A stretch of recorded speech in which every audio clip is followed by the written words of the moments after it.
नमस्कार, बहुत स्वागत है आपका। आप देख रहे हैं आंकड़े हमारे, फैसला आपका, और मैं हूं आपके साथ पिंकी धनखड़। भारतीय जनता पार्टी की ओर से ईद पर मुस्लिमों को सौगात ए मोदी किट दी जा रही है ताकि गरीब मुस्लिम भी अपने इस त्योहार को मना सकें। ईद पर 32 लाख गरीब मुसलमानों को बीजेपी सौगात ए मोदी किट दे रही है। किट में सेवइयां, आटा, खजूर समेत कपड़े भी दिए जा रहे हैं। बीजेपी का यह अभियान यकीनन गरीब मुसलमानों को तोहफा है, लेकिन विपक्ष इस कैंपेन से परेशान है। अब सवाल ये है कि सौगात ए मोदी पर सियासत क्यों हो रही है। आज इसी पर एक सर्वे किया गया। सर्वे के सवाल आपको बताएंगे, लेकिन सबसे पहले सौगात ए मोदी पर अखिलेश यादव को सुनिए, उन्होंने क्या कुछ कहा है। उसके बाद इस खास मुद्दे पर चर्चा भी की जाएगी हमारे खास मेहमानों के साथ। आपने कई मौकों पर देखा है बीजेपी और बीजेपी के खासकर खास लोग जो इतने सम्मान के साथ, इतने प्रेम के साथ त्योहार अगर मनाना चाहते हैं तो सभी त्योहार मनाने चाहिए। समाजवादियों का हमेशा ये पक्ष रहा है कि सभी त्योहार मनाने चाहिए, किसी भी धर्म के हों। खुशी की बात है कि भारतीय जनता पार्टी अब मनाने लगी है बड़े पैमाने पर, और भारतीय जनता पार्टी वो दल है, उससे अगर एक वोट मिल रहा हो कुछ करने से तो वो तुरंत परफॉर्म कर देंगे वो चीज। आम आदमी पार्टी के वरिष्ठ नेता सांसद संजय सिंह जी हमारे साथ मौजूद है। संजय सिंह जी, अब सौगात ए मोदी बांटा जा रहा है ईद पर बीजेपी की तरफ से, क्या कहेंगे सर? अच्छी बात है। आरएसएस के कार्यकर्ता, बीजेपी के कार्यकर्ता सारे मिलके सौगात ए मोदी के तहत हमारे मुस्लिम भाइयों को ईद की सौगात देंगे। लेकिन ये याद उनको 11 साल के बाद आई मोदी जी को। बड़ा लंबा समय लगा दिया उन्होंने। हम तो चाहते हैं हिंदुस्तान ऐसा हो, एक दूसरे का त्योहार मिलके आप मनाइए। अभी मैंने देखा आरएसएस के लोगों ने इफ्तार पार्टी का आयोजन किया जिसमें इंद्रेश जी थे और तमाम मुस्लिम भाई थे। इसी तरीके से दिल्ली की मुख्यमंत्री जो है रेखा गुप्ता जी, वो हज कमेटी के इफ्तार के प्रोग्राम में गई। फडणवीस साहब इफ्तार में शामिल हुए। चिराग पासवान ने इफ्तार किया। नीतीश जी ने इफ्तार का कार्यक्रम किया। चंद्रबाबू नायडू और तमाम जो नेता है वो आज अपने आप को मुस्लिमों के साथ खड़े होता हुआ दिखा रहे हैं। तो अच्छी बात है। मैं तो समझता हूँ कि ऐसा ही हिंदुस्तान हमें बनाना है जहां एक दूसरे का त्योहार मिलके सब लोग बनाएं। इस देश में दुर्भाग्य ये है, विपक्ष जिसका नेतृत्व कांग्रेस करता है, इन्होंने तुष्टीकरण की राजनीति की है। कभी देश के अल्पसंख्यकों के लिए, विशेष रूप से मुसलमानों के लिए किया तो कुछ नहीं, लेकिन उनके नाम पर वोट बटोरे हैं। उनको हमेशा भारतीय जनता पार्टी से डराया है। जब देश के प्रधानमंत्री कोई घोषणा करते हैं तो वो ये कहते हैं कि देश के संसाधनों पर पहला हक देश के गरीबों का है, फिर वो किसी भी जाति और वर्ग के क्यों ना हो। कांग्रेस के स्वर्गीय प्रधानमंत्री जी ने कहा था कि देश के संसाधनों पर पहला हक देश के मुसलमानों का है। फर्क है, उन्होंने केवल कहा और किया कुछ नहीं। मोदी जी ने जो कहा वो करके दिखाया। तो इन प्रतिक्रियाओं के बाद अब रुक करेंगे सर्वे के सवालों का। सवाल पहला, ईद पर सौगात ए मोदी कार्यक्रम के तहत मोदी सरकार 32 लाख मुस्लिमों को एक स्पेशल किट का तोहफा दे रही है। इसमें आपकी राय क्या है? जनता की राय जानी गई तो इसमें 24% लोगों का कहना है कि सराहनीय कदम है। वहीं 39% लोगों का कहना है कि गरीब मुस्लिमों को फायदा मिलेगा इससे। 29% लोगों का कहना है मुस्लिमों का भरोसा मजबूत होगा, और 8% लोगों का कहना है कि इसमें कुछ भी कहा नहीं जा सकता है। उसके बाद एक और सवाल सर्वे में पूछा गया, सौगात ए मोदी से विपक्ष को क्यों आखिरकार टेंशन हो रही है। इसमें 30% लोगों का कहना है कि आलोचना विपक्ष का काम है। 36% लोगों का कहना है वोट बैंक की चिंता सता रही है। 32% लोगों का कहना है कि सरकार की छवि मजबूत होगी। तो वहीं 2% लोगों का कहना है इसमें कुछ भी कहा नहीं जा सकता है। तो देखिए, सवाल अब कई हैं, क्योंकि एक तरफ तो यहाँ पर भाईचारे को मजबूत करने की दिशा में एक कदम है, जो इस वक्त हालात चल रहे हैं हिंदू मुस्लिम के, उनको पूरी तरीके से शांत इसमें कराया जा सकता है और ऐसे में एक बढ़िया और सराहनीय कदम इसको माना जा रहा है। लेकिन बावजूद इसके विपक्ष जो है इसकी आलोचना कर रहा है, यानी कि विपक्ष जो है ये यहाँ आलोचना करके साफ तौर पर बता रहा है कि विपक्ष का तो काम ही आलोचना करना है। अब चलिए इसी पर चर्चा की शुरुआत करेंगे। चर्चा के लिए हमारे साथ हमारे खास मेहमान जुड़ चुके हैं। बीजेपी से प्रवक्ता अपर्णा दीक्षित जी हमारे साथ है। अपर्णा जी, बहुत स्वागत है आपका इंडिया न्यूज पर। और साथ ही कांग्रेस प्रवक्ता ईशान त्यागी जी हैं हमारे साथ और मुस्लिम धर्म गुरु मौलाना शहाबुद्दीन रजवी जी हमारे साथ। रजवी साहब, बहुत स्वागत है आपका भी इंडिया न्यूज पर। हिंदू धर्म गुरु वेद मूर्ति जी हमारे साथ। वेद मूर्ति जी, बहुत स्वागत है आपका भी इंडिया न्यूज पर। और चर्चा की शुरुआत करेंगे। सबसे पहले यहाँ पर बात मैं करना चाहूंगी ईशान जी से। ईशान जी, बहुत सराहनीय कदम है ये भारतीय जनता पार्टी की तरफ से, पीएम मोदी की तरफ से, लेकिन बावजूद इसके आखिरकार इसका विरोध क्यों किया जा रहा है, आलोचना क्यों की जा रही है? देखिए, सबसे पहली बात तो ये है कि हमारे देश की जो अनेकता है उसी में हमारी एकता है। हम हमेशा से पढ़ते आए हैं बचपन से, और आपने भी जरूर पढ़ा होगा, हमारे बुजुर्ग हमें सिखाते थे कि हमारा देश अनेकता में ही हमारी एकता है। ये हमने बचपन से पढ़ा है। तो अगर सरकार अपने ही लोगों को अपना मानने का प्रयास कर रही है तो ये तो सराहनीय कदम है, पहली बात तो। दूसरी बात देखिए, अब इसमें दोहरा चरित्र कहाँ आता है? दोहरा चरित्र वहां पर आता है जब आप ही की पार्टी के लोग, आप ही की पार्टी के वरिष्ठ नेता, आरएसएस के कई नेता, विश्व हिंदू परिषद के कई नेता, बजरंग दल के कई नेता ऐसे ऐसे बयान देते हैं जो भर्त्सना के लायक हैं, जो मुसलमानों के अगेंस्ट बोलते हैं, जो मुसलमानों के खिलाफ बोलते हैं। और ऐसे कई नाम हैं। अगर आप चाहेंगी तो ये इतनी बड़ी लिस्ट है मेरे पास, अगर आप चाहेंगी तो मैं ये लिस्ट आपको पढ़ के बता देता हूं कि इन नेताओं ने, भारतीय जनता पार्टी के, विश्व हिंदू परिषद के और बजरंग दल के नेताओं ने क्या क्या बोला था। निपुर शर्मा है इसमें, टी राजा सिंह, ईशान जी, ये तो वही बात होगी। अगर एक सराहनीय कदम उठाया गया है तो आप उन बयानों को लेकर आ गए हैं। आप ये नहीं देख रहे कि इस वक्त मदद किस कदर जो है वो की जाएगी ईद के वक्त पर, लेकिन आप यहाँ पर बयानों को लेकर बात कर रहे हैं। तो बिल्कुल वही वाली बात हो गई। क्यों नहीं लाएंगे उन बयानों को? ईशान जी, मेरा सवाल, ईशान जी सवाल इस पर है, ईशान जी सवाल इस पर है कि आखिरकार इस कदम की तारीफ ना करके आलोचना क्यों की जा रही है? कोई मगरमच्छ बता रहा है, कोई इसको कुछ तंत्र जो है वो कहा जा रहा है कांग्रेस की तरफ से। तमाम जो आपके दिग्गज है वो इतने बड़े बड़े बयान इस पर दे रहे हैं। क्यों? डर सताने लगा है क्या कि आप कहीं हमारे इस वोट बैंक को जिसको हमने मजबूती दी है कि भेदभाव करती है भारतीय जनता पार्टी मुस्लिमों के साथ, उसको ठेस पहुंच जाएगी? ईशान जी, लेकिन पहले आप इसी पर बात कीजिए ना। ये सराहनीय कदम है, आप बयान पुराने उठाकर यहाँ दिखा रहे हैं। आप पहले पूरा बोल लीजिए ना। सराहनीय तो मैंने बोला ना अपने पहले वक्तव्य में, नहीं बोला क्या सराहनीय? अगर सरकार अपने ही लोगों में ये विश्वास दिखाना चाह रही है कि हाँ आप अपने हैं, हमने आपके साथ गलत किया था, तो ये सराहनीय है। लेकिन इस कदम से आप ये कैसे साबित कर सकते हैं? प्रधानमंत्री या भारतीय जनता पार्टी के बड़े नेता माफी मांगते, उनकी भर्त्सना करते, उनको ये बोलते कि हाँ ये गलत बोला गया है, वो अपने एक एक कार्यकर्ता को ये सिखाते कि जब भी आप शोभा यात्रा निकालते हैं या जब भी हमारे हिंदू भाई बहन शोभा यात्रा निकालते हैं तो मस्जिदों के सामने लाउड स्पीकर बजाएं, ना बजाएं तेज तेज, और लाउड स्पीकर भी अगर बजाएं तो भद्दा डांस वहां पे ना करें। मुझे शर्म आती है कि मेरे धर्म के लोग, मैं गर्व से कह सकता हूं मैं हिंदू हूं, लेकिन मुझे शर्म आती है कि मेरे धर्म के लोग, हिंदू मेरे भाई बहन, मंदिरों के सामने, मस्जिदों के सामने शोभा यात्रा निकालते हुए अभद्र डांस करने का काम करते हैं। पहली बात तो ये। दूसरी बात, एक मिनट, मेरी पूरी बात होने दीजिए। देखिए, इस तरह से डिबेट नहीं होती, मैं इस तरह की डिबेट नहीं करने के लिए जाना चाहता हूं, पहली बात तो। दूसरी बात, अगर आपको इतनी ही चिंता है देश की अकलियत की, मुसलमानों की, देश के अल्पसंख्यकों की, तो मुझे ये बताएं भारतीय जनता पार्टी के मेरे साथी कि मोदी कैबिनेट में जो इस समय सरकार है या 2019 में जो सरकार थी उसमें कितने मंत्री अल्पसंख्यक थे, कितने मंत्री विशेष तौर पे मुसलमान थे वहां पर? तीसरी बात ये बताएं, मैं उत्तर प्रदेश से आता हूं, उत्तर प्रदेश में 403 सीटें हैं। आप ये बताएं 2022 के चुनाव में आपने कितने मुसलमान कैंडिडेट उत्तर प्रदेश में उतारे थे, मुझे बताइए। रमेश बिधूड़ी जो संसद में, देश की सबसे बड़े मंदिर में, लोकतंत्र के सबसे बड़े मंदिर में मुसलमान एक सांसद पर अभद्र टिप्पणी करते हैं, इस तरह की मैं शब्द भी नहीं बोल सकता, उनको आपने क्या किया? उनको दिल्ली विधानसभा में आपने चुनाव लड़ने का मौका दिया। अगर आपको कुछ करना है तो ये फैक्ट भी सामने आना चाहिए कि जो हमारा माइनॉरिटी अफेयर्स मिनिस्टर है, ये मैं फैक्ट्स पे बात करता हूं, मैं हवा में बात नहीं करता हूं। माइनॉरिटी अफेयर्स मिनिस्टर का जो बजट है, माइनॉरिटी अफेयर्स मिनिस्टर का जो बजट है, वो फाइनेंशियल ईयर 2022-23 में 5020 करोड़ था।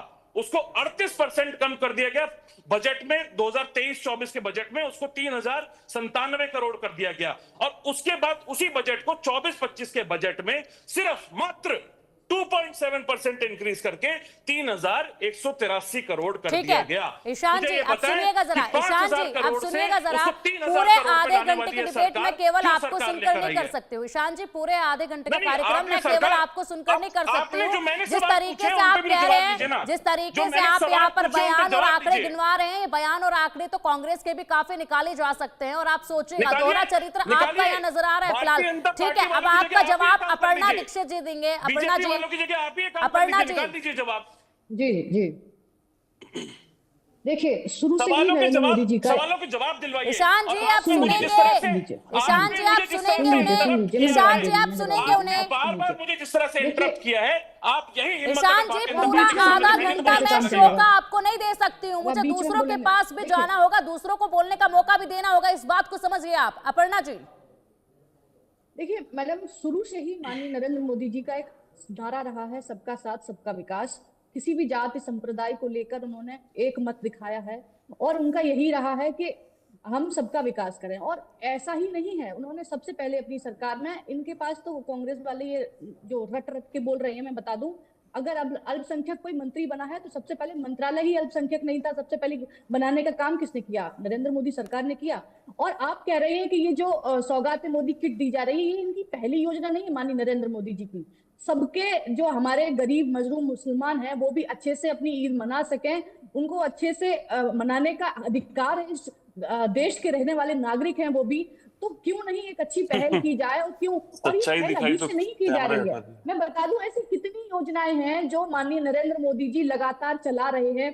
साध योजना के माध्यम से, जनधन योजना के माध्यम से, आयुष्मान योजना के माध्यम से, आपको बता दूं कि सीखो और कमाओ योजना है, शादी सगुन योजनाओं के माध्यम से, उड़ान योजनाओं में तो मुस्लिम छात्रों को फ्री कोचिंग दी जाती है, जो घर पे रहते हैं उनको 1500 रुपए हर महीने दिए जाते हैं, 3000 रुपए बाहर पढ़ने वाले छात्रों को दिए जाते हैं। वहीं हमारी मुस्लिम बहनें हैं जो वो अगर ग्रेजुएशन करना चाहती है तो उनको 51,000 रुपए दिए जा रहे हैं। इन सब बातों का जिक्र कौन करेगा? ये अभी से तो चल नहीं रही है, ये कोई ईद की वजह से या कोई चुनाव जीतने के लिए माननीय नरेंद्र मोदी जी को किसी धर्म का सहारा तो लेने की आवश्यकता नहीं है। देखिए उनका काम बोलता है, काम लगातार बोल रहा है।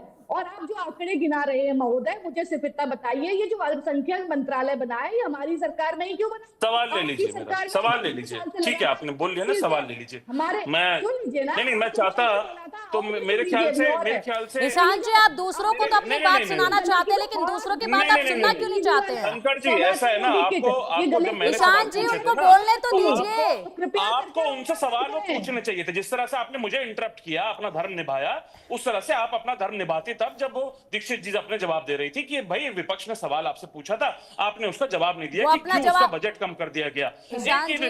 ईशान जी बात उनकी पूरी होने दीजिए। एक सवाल देख लीजिए, ये देख लीजिए, ह्यूमन राइट्स वॉच की एक रिपोर्ट है, 14 अगस्त 2024 को छपी है रिपोर्ट। इसका टाइटल क्या है आप ये पढ़िए, मैं आपके दर्शकों को पढ़वाना चाहता हूँ। इंडिया, ये विश्व में हमारी स्थिति है, विश्व में जा रही है पूरी रिपोर्ट। ईशान जी, हम नहीं पढ़ रहे, ईशान जी न्यूयॉर्क में भी पढ़ी जा रही है, लंदन में भी पढ़ी जा रही है, ईशान जी ये शो केवल आपके लिए नहीं है कि मैं आप ही को मौका देती रहूं।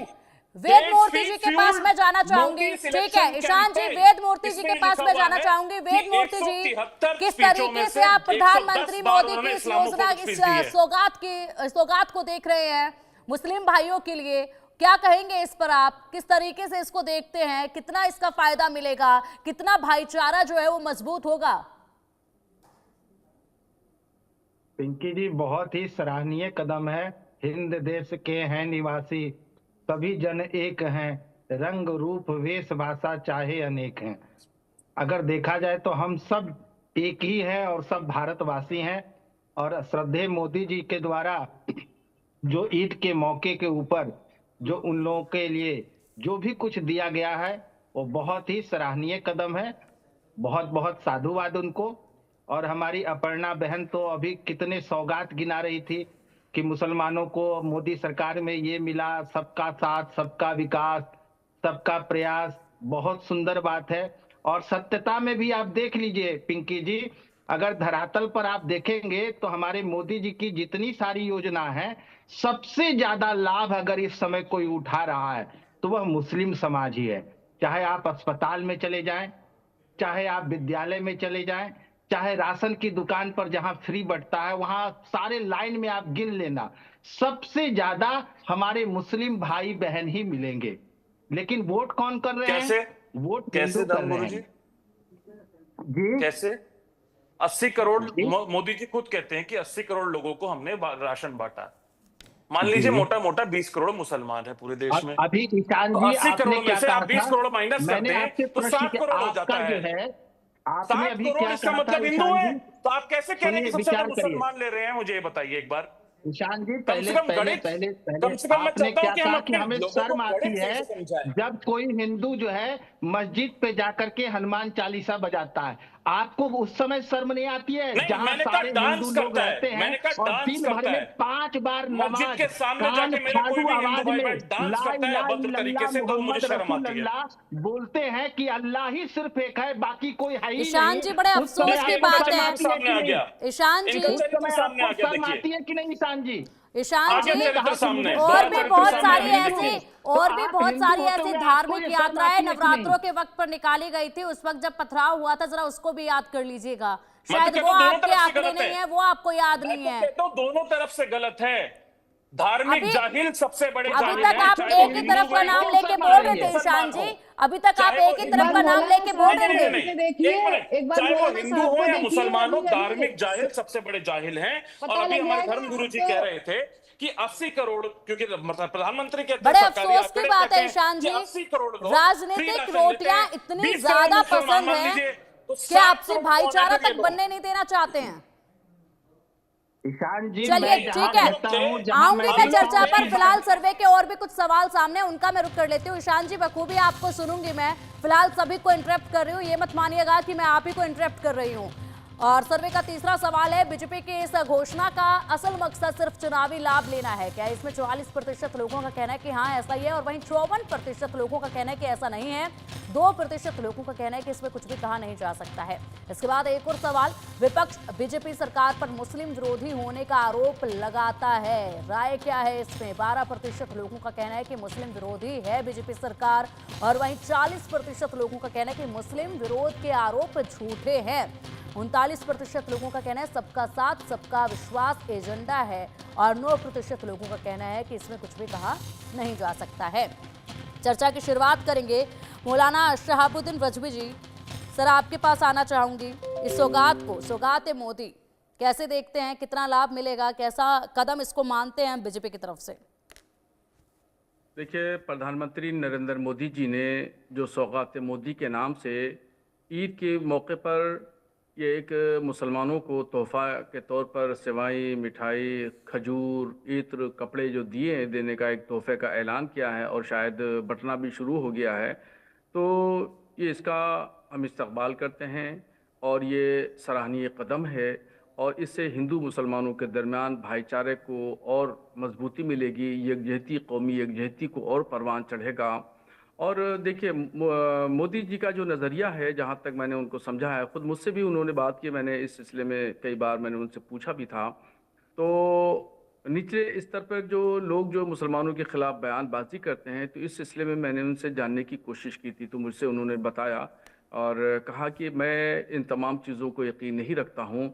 बोले, मैं हिंदू मुस्लिम नहीं करता हूँ, मेरे लिए सब बराबर का दर्जा रखते हैं। उन्होंने ये भी कहा था कि मैं जब चीफ मिनिस्टर था गुजरात का, तो भी मैं गुजरात वासी कहता था, और अब मैं प्रधानमंत्री हूँ तो अब मैं भारतवासी कहता हूँ, भारत के इतने करोड़ लोगों का नाम लेके कहता हूँ, और मैं हिंदू मुस्लिम नहीं करता हूँ। बस यही मेरा एक फ़र्क है, इसीलिए लोग जो है मेरे खिलाफ आवाज़ें बुलंद करते हैं कि मैं मुस्लिम विरोधी हूँ। उन्होंने साफ साफ कहा कि मैं मुस्लिम विरोधी नहीं हूँ। बहरहाल, जितना मैंने करीब से प्रधानमंत्री को जाना है, मैंने देखा है, तो उससे नहीं लगता है कि वो मुस्लिम विरोधी हैं। वो मुसलमानों से अच्छे रिश्ते बनाना चाहते हैं, और हिंदुस्तान में जब से वो वज़ीर आज़म बने और फिर उन्होंने जो सफ़र किए बाहर फॉरेन कंट्रीज़ के, तो सबसे ज़्यादा उनका सफ़र मुस्लिम कंट्रीज़ का था, अरब कंट्रीज़ में गए, और अरब कंट्रीज़ में उनको बहुत बड़ा एजाज़ दिया गया, बड़ा इज़्ज़त व एहतराम दिया गया, सम्मान दिया गया। और बाज़ ममालिक के बादशाहों ने तो उस मुल्क का जो सबसे बड़ा एजाज़ होता है, अवार्ड होता है, उससे प्रधानमंत्री नरेंद्र मोदी तो प्रधानमंत्री पर इस तरह का मुस्लिम विरोधी होने का आरोप लगाना ठीक नहीं है। और वो मुसलमानों से अच्छे रिश्ते, अच्छे ताल्लुकात कायम करना चाहते हैं। और इसी वजह से जो इन्होंने जो ऐलान किया है ये सौगात मोदी का, तो सौगात मोदी जो है वो उसी की एक झलक है और इसको अच्छे नज़रिए से, अच्छे परिप्रेक्ष्य में देखा जाना चाहिए, नज़रिए से देखा जाना चाहिए। ईशान जी, रजवी साहब की बातें सुनी क्या आपने? जी बिल्कुल सुनी। बता दीजिए अब जी बिल्कुल सुनी। इन्हें भी गलत करार दे हाँ दीजिए। बिल्कुल बता रहा हूँ, बिल्कुल बता रहा हूँ। जी। जब इन्होंने बोला कि इन्होंने प्रधानमंत्री जी से बात करी, प्रधानमंत्री जी से बोला कि जो आपके निचले लेवल के कार्यकर्ता हैं, जो नीचे के नेता हैं आपके, वो जब मुसलमानों के खिलाफ बयान देते हैं, जब आप सोशल मीडिया पे रील देखते होंगे, वीडियो देखते होंगे, आप जो मुसलमानों के खिलाफ रील देखते हैं, ये गलत है। उन्होंने वो बात उठाई, लेकिन क्या प्रधानमंत्री जी ने एक भी बार ऐसी कहीं पहल करी हो, किसी भी पब्लिक प्लेटफॉर्म से करी हो? हर बार बोलते हैं ना लाल किले की प्राचीर से मन की बात करते हैं ना हर महीने, क्या उन्होंने एक भी बार ऐसी पहल करी? नहीं मैं बोल रहा हूँ, आप बीच में बोलिए, फिर मैं आपके बीच में बोलूंगा, आपको अच्छा नहीं लगेगा। लेकिन क्या उन्होंने ऐसी पहल एक भी बार करी कि आपको ऐसा नहीं करना चाहिए? मैं इन सब चीजों को कंडेम करता हूं। क्या उन्होंने कभी भी कपिल मिश्रा के बयानों को कंडेम किया? क्या कभी भी उन्होंने साक्षी महाराज के बयानों को कंडेम किया? क्या कभी भी उन्होंने टी राजा सिंह के बयानों को कंडेम किया? अब आपने ये बात बोल ली है, रजवी साहब इस वक्त कुछ कहना चाहते हैं, एक बार इसी बात पर, आपके इस बात पर रजवी साहब कुछ कहना चाहते हैं, उनको सुन लेते हैं। अपर्णा जी आऊंगे आपके पास। जी देखिए मोहतरमा, सबको बराबर का टाइम दीजिए, हमें भी टाइम दीजिए। आप ईशान जी को ज्यादा टाइम दे रही हैं और हमें बहुत कम टाइम दे रही हैं। ऐसा न करिए, देखिए सुनिए जरा, और आप इल्जाम लगा रहे हैं हमारे चैनल पर कि हम आपको दिखा नहीं रहे हैं। टाइम की बात नहीं कर रहा हूँ, मुझे टाइम अब उन्हें बोलने दीजिए ईशान जी। मुझे बराबर ठीक का है टाइम रजवी दीजिए। साहब, सवालों के जवाब आपने भारतीय ईशान जनता जी, पार्टी से रजवी साहब खुद आपके सवालों के जवाब दे रहे हैं, उन्हें सुनिए तो सही आप। ईशान जी आप सुनिए तो सही दूसरों को। अपर्णा जी आऊंगे आपके पास। रजवी साहब बोलिए। जी मोहतरमा ऐसा है कि प्रधानमंत्री ने अभी रमज़ान जब शुरू हुआ था, तो रमज़ान शुरू होने से पहले उन्होंने मुबारकबाद दी। और जब पैगम्बर इस्लाम सल्लल्लाहु ताला अलैहि वसल्लम का जन्मदिन मनाया जाता है, उसको जुलूस मोहम्मदी कहते हैं, ईद मिलादुन्नबी का दिन होता है, तो उस दिन भी हमेशा वो मुबारकबाद देते हैं। जब ईद आती है तो ईद के दिन भी ईद मुबारकबाद उनकी तरफ से आती है। यानी कोई ऐसा बड़ा त्यौहार मुसलमानों का नहीं होता है जिस दिन वो मुसलमानों को मुबारकबाद न दें। हाँ, मुसलमानों से वो जुड़ना चाहते हैं और अच्छे रिश्ते बनाना चाहते हैं, अच्छे ताल्लुकात बनाना चाहते हैं। अभी 2 साल पुरानी बात है, हैदराबाद में बीजेपी की एग्जीक्यूटिव काउंसिल की मीटिंग हुई थी, तो उसमें वज़ीर आज़म नरेंद्र मोदी ने खिताब करते हुए और ख़ास तौर पर उत्तर प्रदेश के जो भाजपा नेता हैं उनको मुखातब करते हुए कहा था कि आप लोग मुसलमानों के यहाँ जाइए, मुसलमानों से संवाद करिए, उनका दर्द और दुख समझिए और अच्छे राब्ते बनाइए, और ये उन्होंने हिदायत दी थी। और तमाम मीडिया में इसको कवरेज भी मिला था, देखा भी होगा, आपको याद भी होगा। तो मैं मोदी जी की तरफ से मैं उनकी नीयत पर शक नहीं कर सकता हूं, इसलिए कि फतवा हम जो देते हैं वो जुबान पर देते हैं, हम दिल पे फतवा नहीं देते। दिल के अंदर क्या है क्या नहीं है वो अल्लाह बेहतर जानता है, मैं नहीं जानता। और जुबान पर क्या है उसी पर हम फतवा देते हैं, उसी पर हम देते हैं। अब पॉलिटिकल लोगों का तो काम ही है कुछ नुक्स निकालना, कुछ न कुछ एतराज करना। सियासी लोगों का अमल तो अपना वोट बैंक की तरफ देखते हैं, वोट बैंक की राजनीति करते हैं। मेरा किसी पॉलिटिकल पार्टी से मेरा कोई लेना देना नहीं। ठीक है रजवी साहब, ठीक है, मुझे लगता है रजवी साहब जो आपने जवाब दिया है वो ईशान त्यागी जी के लिए बहुत ही ज्यादा काफी होगा, लेकिन वो इससे तारुफ बिल्कुल भी नहीं रखते होंगे, क्योंकि ईशान जी देखिए, जिनके बीच में आप भेदभाव पैदा कर रहे हैं, जिनको आप कह रहे हम नहीं कर हैं रहे। कि दोहरा नहीं, चरित्र नहीं, उनका इस तरह की देखा बात जा से रहा आप क्या है, दोहरा कहना चाह रही चरित्र हैं? उनका देखा जा रहा है। आपने कहा कि मुस्लिम्स के लिए बीजेपी कर ही क्या रही है। आप रजवी साहब को सुनिए, खुद यहाँ पर मौलाना साहब कह रहे हैं कि किस तरीके से जो नरेंद्र मोदी है देश के प्रधानमंत्री, वो मिलजुल कर चल रहे हैं। आप जरा उनको सुनिए। लेकिन ईशान त्यागी जी, खुद मुस्लिम जो है वो कह रहे हैं कि हाँ, प्रधानमंत्री मोदी हमारा ख्याल रख रहे हैं, लेकिन कांग्रेस इस चीज को मानने के लिए तैयार नहीं है। बड़े अफसोस की बात है, राजनीतिक रोटियों के लिए आप किस तरीके से देश के माहौल को खराब करने पर तुले हुए हैं। बड़े अफसोस की बात है ईशान जी, जरा आप मौलाना साहब की बात से ही सहमत हो जाइए। अगर मेरी बात से सहमत नहीं हो रहे हैं तो चलिए फिलहाल, चलिए ठीक है, फिलहाल मेरे पास समय की बहुत कमी है, क्योंकि आप दूसरों को सुनना पसंद नहीं करते, सिर्फ अपने कहना पसंद करते हैं। तो ऐसे में मौलाना साहब को अगर आपने सुना होगा तो जरूर आप गौर कीजिएगा इस बात पर, दोबारा चर्चा में बोलने से पहले जरूर आप सोचिएगा। फिलहाल बहुत शुक्रिया आप सभी का इंडिया न्यूज के साथ जुड़ने के लिए, इस चर्चा में शामिल होने के लिए और ये महत्वपूर्ण जानकारी हमारे दर्शकों तक पहुंचाने के लिए। इसी के साथ रुकेंगे अब एक छोटे से ब्रेक के लिए, जल्द हाजिर होंगे, बने रहिएगा हमारे साथ।